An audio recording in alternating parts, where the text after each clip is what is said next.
Hello students, you are welcome. I am Rajesh Pal, pedagogy of English. Today I am going to tell you dear about the last poem of 11 standards book Hornbill, and the name of the poem is Father to Son, written by Elizabeth Jennings. Though this poem is written by the poetess, but in fact in this poem she is describing the pangs of father who doesn't have any relationship under the same roof with his son. So, in a simple way, we can say that the theme of this theme of this poem is generation gap between father and son. Both are living in the same house under the same roof, but there is no you can contact between them.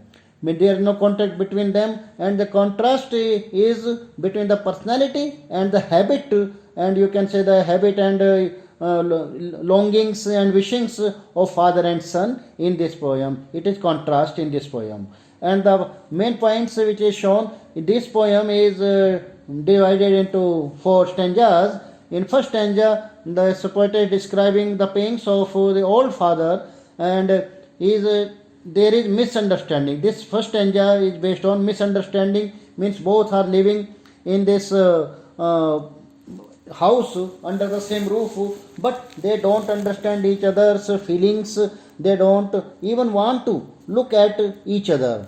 That's why there is a gap of communication. When there is gap communication, surely there is a lot of misunderstandings. That's why they have a lot of ideas in their mind, but they don't want to share their ideas with each other. That's why, though they are living under the same roof in the same house, but there is pin drop silence when they are present there. That's why this poet is telling that there is misunderstanding between the father and the son who are there. Only two persons are living there, but there is a lot of misunderstanding between them.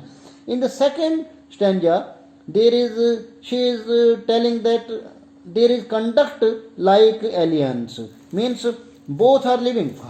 Father and son are living under the same roof in the same house, but their behavior is not like. It is alike. It is like means that is like each other. Whatever is liked by the son, it is not. It is displayed by the father, and what is like the father, it is displayed by the son. Means they don't have any intention to share their feelings, to talk to each other, or even to look at each other, and they behave whenever they have to talk to each other. They behave like aliens. Aliens means strangers.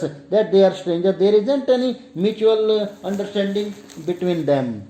So this in this second stanza, the stress is given the conduct between father and son, as their conduct is totally like strangers. When strangers meet, they don't have any mutual feelings, but they do there you can say only pastime they talk. In the same way, there is no connection between father and son in this second stanza also. In the third stanza, when we come to the third stanza, we find that there is feeling of remorse.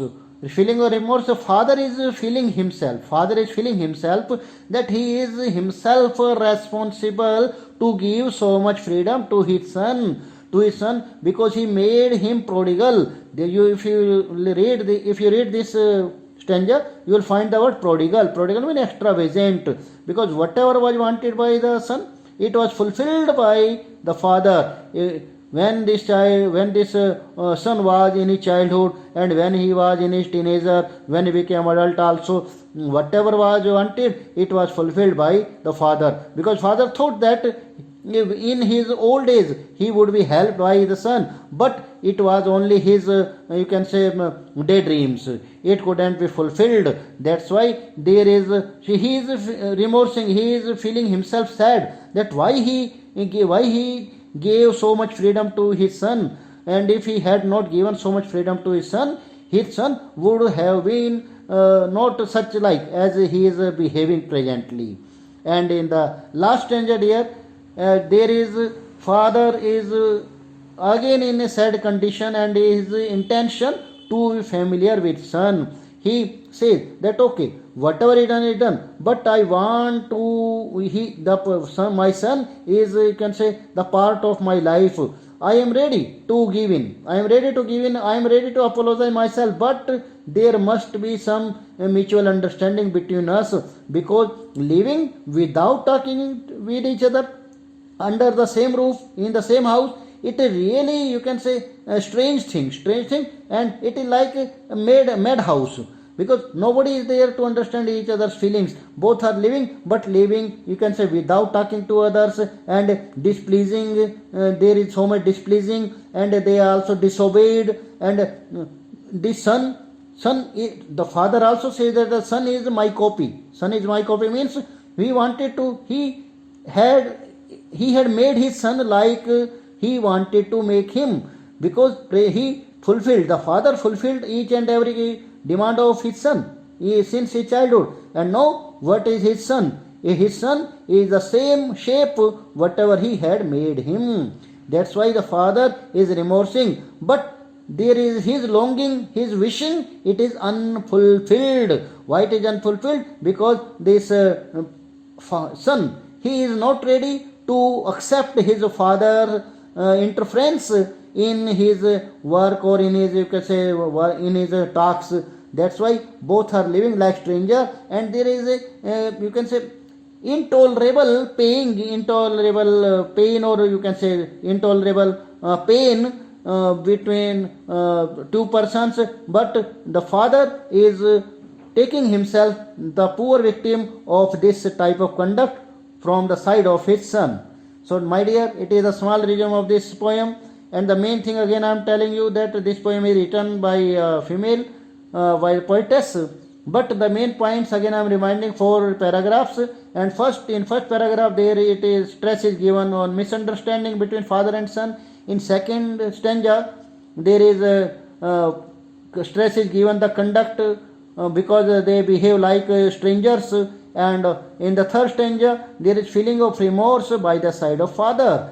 And in the last stanza, in fourth stanza, father has intention to be familiar with son, but a long period is over and it seems futile. So my dear, thanks a lot. You have given me time. You have listened to me. We have completed our poem section. In the next, we are going to start our first chapter from this book, Hornbill. From the very first chapter, we are going to start. Thanks a lot to listen to me. Have a nice day, dear. Bye.